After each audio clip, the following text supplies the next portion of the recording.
दहशतीची धिंड, ट्रकवर दगडफेक करणाऱ्या तिघांना पोलिसांची चपराक, गुन्हेगारी सहन केली जाणार नाही, कराड पोलिसांचा स्पष्ट इशारा। पुणे बंगळूर महामार्गावर ट्रकवर दगडफेक करत दहशत निर्माण करणाऱ्या तिघा तरुणांना कराड पोलिसांनी अवघ्या काही तासात ताब्यात घेतले आणि रविवारी सकाळी शहरभर धिंड काढून खणखणीत इशारा दिला, गुन्हेगारीला कराडमध्ये थारा नाही। इब्राहिम साजिद सय्यद, अमन जावेद सय्यद आणि उमर समीर सय्यद, सर्व राहणार सुमंगल कारवेनाका कराड अशी ताब्यात घेतलेल्या तिघांची नावे आहेत।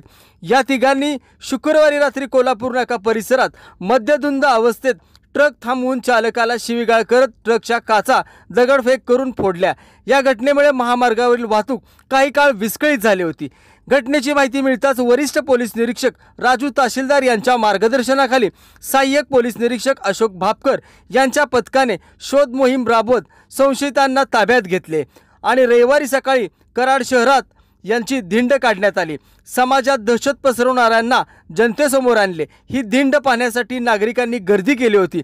पोलिसांची ही धडक कारवाई कौतुकास्पद ठरली आहे। कराड शहरामध्ये शुक्रवारी रात्री 3 इसमानी हुल्लडबाजी करत काही रस्त्यावरती येण्या जाणाऱ्या वाहनावरती दगड मारलेले आहेत अशी एक व्हिडिओ फुटेज व्हायरल झालेलं होते। त्या अनुषंगाने आम्ही कराड शहर पोलीस ठाणेचे पोलीस निरीक्षक श्री तहसीलदार साहेब आणि DYSP साहेब यांच्या नेतृत्वाखाली एक तपास पथक नेमून त्या तपास पथकाने सदर तिन्ही इस्मानला ताब्यात घेतलेलं आहे। त्यांच्यावर योग्य ती कारवाई केलेली आहे आणि अजून काय अशा प्रकारे त्याने काही घटना वगैरे केलेल्या आहेत किंवा कसे याबाबत पुढील चौकशी करीत आहे।